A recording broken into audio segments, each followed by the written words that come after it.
ওপর অতর্কিতে আক্রমণ করে যারা, তারা শুধু অসভ্য বর্বর নয়, তারা দেশ বিরোধী। আমি শেষ করব 2-4 মিনিট। আদরণীয় নেতৃত্ব, নগরের আমাদের সভাপতি বিদেশবাবু এবং শ্রদ্ধেয় নেতৃত্ব ভাই সৌমেন্দু অধিকারী মহাশয় এবং বরিষ্ঠ নেতৃত্বরা আছেন, দিদি বিধায়ক দিদি আছেন, আমাদের বরিষ্ঠ নেতৃত্ব ডক্টর কমলেশ মিশ্র আছেন, রমাকান্ত দা আছেন, নবীন দা আছেন, বিবেকানন্দ কন্ডার দা আছেন, আমার দাদা আছেন।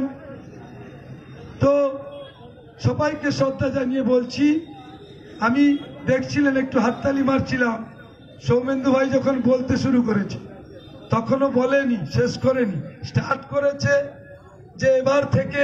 তো আমি বুঝতে পেরেছি তিনি কি বলবেন। সংগঠন করি তো, এ বোঝার উচিত আমাদের, ঠিক আছে?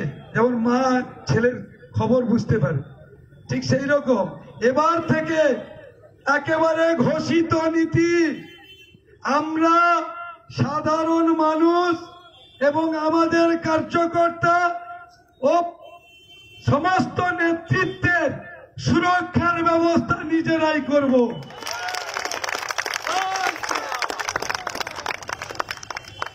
সুরক্ষার ব্যবস্থা করব, অত্যাচারীর হাত থেকে রক্ষা করার জন্য মাতৃশক্তিকে সুরক্ষার ব্যবস্থা করব, গণতান্ত্রিক উপায়ে প্রতিবাদ করার জন্য যে সমস্ত মানুষ দূর দূরান্ত থেকে ছুটে আসবে তাদের গণতান্ত্রিক মর্যাদা যাতে রক্ষিত হয় তার জন্য আমরা খোলা হুঁশিয়ারি দিয়ে এসেছি।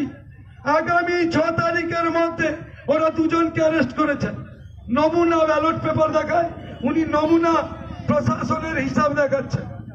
দুজনকে অ্যারেস্ট করেছেন, বাকি 19 জনের মধ্যে 17 জন যদি 6 তারিখ 10টার মধ্যে অ্যারেস্ট না হয় এখানকার সমস্ত প্রশাসনিক ভবন বন্ধ করে দেওয়া হবে।